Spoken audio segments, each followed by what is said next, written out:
नमस्कार, मैं प्रशांत और आप देख रहे हैं द डी न्यूज़। देखिए, आज पटना के लेमन ट्री में चुनाव आयोग के द्वारा एक प्रेस कॉन्फ्रेंस किया गया, जिसमें ये बताया गया कि अभी तक चुनाव आयोग ने क्या-क्या तैयारी की है। तो वहीं पर आने वाला जो चुनाव है 2024 को लेकर और क्या कुछ तैयारी करना बाकी है, इस सभी चीज़ों का ब्यौरा आज दिया गया चुनाव आयोग के द्वारा। ज़रा सुनिए क्या कुछ बता रहे हैं। तो फर्स्ट टाइम वोटर्स की जो संख्या है वो जान के आपको अच्छा लगेगा। 18 से 19 वर्ष के वो संख्या है 9.26 लाख, यानी जो इसी साल में बढ़े हैं। और अगर हम 20 से 29 वर्ष के युवा लोगों को देखें तो टोटल 7.64 करोड़ में से 1.6 करोड़ ऐसे हैं जो 20 से 29 साल के हैं। तो युवाओं की भागीदारी इस चुनाव में काफ़ी महत्वपूर्ण है। अगर हम इंक्लूसिव इलेक्शंस की बात करें तो इसमें जो फोकस है वुमेन पे, वो लगातार वुमेन की रेशियो बढ़ता चला जा रहा है। 892 था 2019 में जेंडर रेशियो, जो बढ़ के 909 हुआ है। और अगर 117 असेंबली कॉन्स्टिट्यूएंसीज इस प्रकार की हैं जहां महिलाओं की संख्या 909 से भी ज़्यादा है, और 18 से 19 ईयर्स के विमेन इलेक्टर्स की संख्या भी 4,01,000 से ज़्यादा है।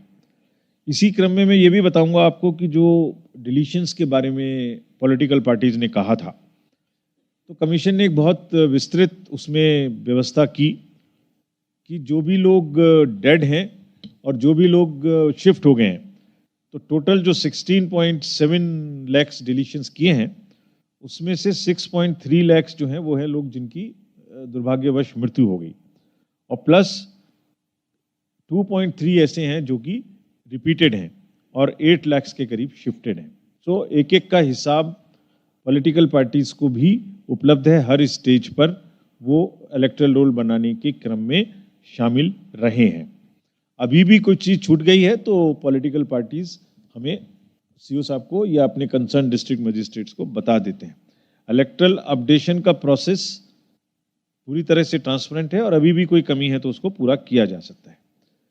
अगर यूथ की बात करें तो इन यूथ की किस प्रकार से संख्या बढ़ी है, मैंने बताया था आपको।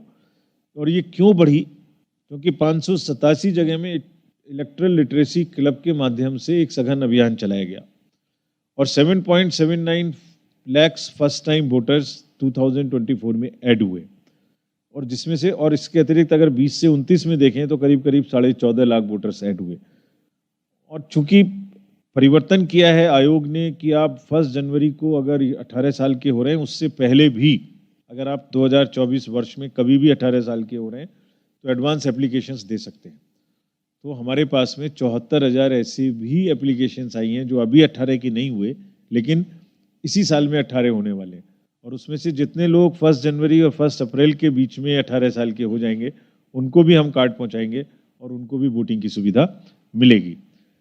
फ्रेंड्स, ज़्यादा से ज़्यादा इलेक्ट्रल रोल में किसी के लिए भी छूटे नहीं, कोई भी मतदाता हमारा नहीं छूटे। तो जो खास तौर से डिसएडवांटेज ग्रुप्स हैं, वल्नरेबल ग्रुप्स हैं, उसका भी प्रयास था कि जो पर्टिकुलरली वल्नरेबल ट्राइबल ग्रुप्स हैं, जो कि बिहार में 5 हैं, माल पहाड़िया, सौरिया पहाड़िया, बिरहोर और कोरबा, इनका भी हमने 100% एनरोलमेंट किया है। और जब चुनाव होंगे तब भी ये प्रयास होगा कि इनको हम पूरे लेके आएँ। और इसमें बड़ा इंटरेस्टिंग फिगर ये है कि अगर उनकी टोटल नंबर 7631 है, तो उसमें 18 प्लस का जो एनरोलमेंट है वो 3237 है, जो कि सबको भागीदारी चुनावों में मिले, इसके लिए एक प्रयास है। अगर मतदान केंद्रों के बारे में मैं आपको बताऊं, अभी तक वोटर लिस्ट के बारे में बताया, तो टोटल 77,392 पोलिंग स्टेशंस हैं, और अधिकांश रूरल हैं, जिसमें से 66,331 रूरल हैं। इनमें से करीब करीब 40,000 बूथ्स पर वेबकास्टिंग की व्यवस्था की जाएगी। ये भी पॉलिटिकल पार्टीज की एक डिमांड थी, तो इससे भी हमारा मैनेजमेंट करना बहुत आसान होगा। पीडब्ल्यूडी मैनेज 40 बूथ होंगे और यूथ मैनेज 76 बूथ होंगे, और ऐसे भी 243 बूथ होंगे जहां सिर्फ महिलाएं ही पूरे के पूरे बूथ का नियंत्रण और संचालन करेंगी।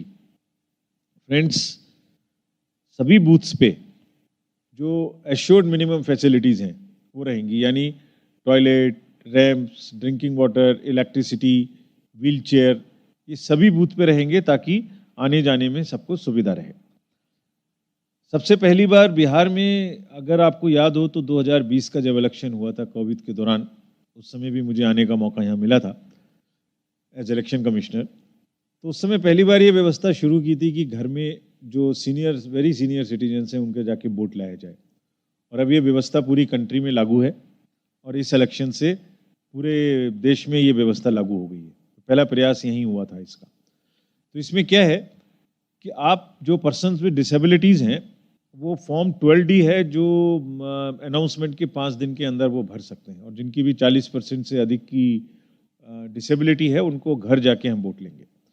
बाकी इसके अतिरिक्त उनको अगर नहीं, बहुत सारे लोग नहीं लेना चाहते घर से वोट, वो बूथ पर आना चाहते हैं, और हम भी व्यवस्था कर रहे हैं उनके लिए कि उनको अलग से लाइन मिले, उनको व्हील चेयर मिले, और ऐसा मौका मिले कि पर्सन्स विद डिसेबिलिटी जब बूथ पे आएँ और हम सब उनको एक्स्ट्रा फैसिलिटेशन दें, तो सोसाइटी में भी एक एग्जाम्पल सेट हो। यानी अगर बूथ पे हम उनकी देखभाल कर सकते हैं, उनका सम्मान कर सकते हैं, उनको इक्विटी दे सकते हैं, तो बाकी भी समाज में फिर रेलवे स्टेशन पर, एयरपोर्ट पर, मार्केट में, हर जगह उनको सुविधा मिलनी चाहिए। ऐसा एक प्रयास हमारा है कि ये चीज़ हम इस्टेब्लिश करें। सिमिलरली बुज़ुर्गों के लिए भी हमारे जो ओल्ड एज के जितने भी वोटर्स हैं जो हमारे लिस्ट में शामिल हैं, उनको भी हम घर जाकर वोटिंग की सुविधा प्रदान करेंगे। और जब वोटिंग होगी तो साथ में एक टीम जाएगी जो वीडियोग्राफी भी करेगी, और पोलिंग कैंडिडेट को भी इजाज़त है कि वो साथ में अपने लोगों को भेज सकते हैं। लास्ट माइल तक भी हम लोग पहुंचेंगे। ये जस्ट कुछ ग्लिम्सेस हैं, यानी जहाँ भी बूथ्स हैं, चाहे दियारा में जाना हो, चाहे बोट से जाना हो, कोई भी वोटर छूटे ना, ये हमारा प्रयास रहेगा। और आपके माध्यम से हम ये सबसे गुजारिश करेंगे, अपील करेंगे, रिक्वेस्ट करेंगे कि वो वोट देने जरूर आए। जब हम इतनी व्यवस्था करने की कोशिश कर रहे हैं तो कोई भी छूटना नहीं चाहिए। अब एक अपेक्षा भी है कि हम पूरे इलेक्शंस को बिल्कुल इंड्यूसमेंट फ्री, मनी पावर से दूर रखें, किसी भी प्रकार की क्लटरिंग और किसी भी प्रकार के गलत चीज़ें ना होने पाएँ। तो एक एप्लीकेशन है जिसको आपके सहयोग से हम सबके साथ तक पहुंचाना चाहते हैं। इसका नाम है सी विजिल, यानी विजिलेंट सिटीजन। अगर आप जागरूक हैं तो आप कोई भी शिकायत है किसी भी बूथ के बारे में, किसी पार्टी के बारे में, किसी कैंडिडेट के बारे में, तो अगर आप उसकी कोई टेक्स्ट लिख के, या कोई गलती हो रही है तो फोटो खींच के, या आप अगर हमें भेज देंगे इस ऐप पर, तो आपका जो कहाँ लोकेशन है ये हम अपने से ले लेंगे, लॉन्गिट्यूड लैटिट्यूड आपका हम अपने से ले लेंगे।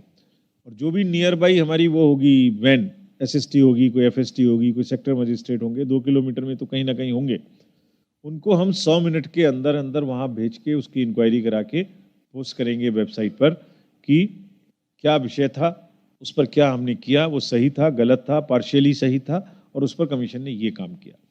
इसका बहुत लाभ मिला है, और बिहार CO भी इसके बारे में एक सचेत कैंपेन चला रहे हैं ताकि सिटीजन्स भी, नागरिक भी, और बिहार में तो पॉलिटिकली नागरिक जागरूक हैं, तो वो गलतियां होने से रोकें। इससे हमें बहुत लाभ मिलेगा।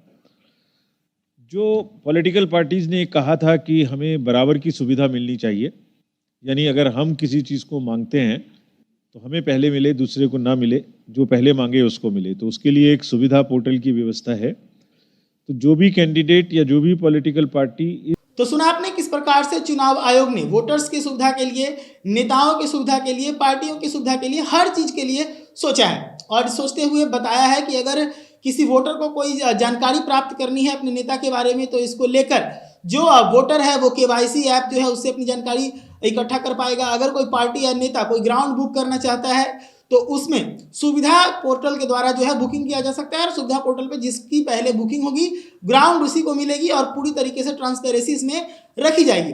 इतना ही नहीं है, चुनाव आयोग के द्वारा एक और जो है ऐप जारी किया गया है जिसका नाम है सी विजिल। अब सी विजिल ऐप जो है वो भी वोटर्स की सुविधा के लिए, जिसमें वोटर्स ये जानकारी प्राप्त कर पाएंगे कि उनका नाम जो है वो कौन से बूथ पर है और उसी से वो अपना वोटर पर्ची जो है वो भी डाउनलोड कर पाएंगे। साथ ही और कई तरह की जानकारियां जो है वो अपने प्राप्त कर पाएंगे। ऐसी तमाम खबरों के लिए जुड़े रहेगा जय हिंद के साथ। धन्यवाद।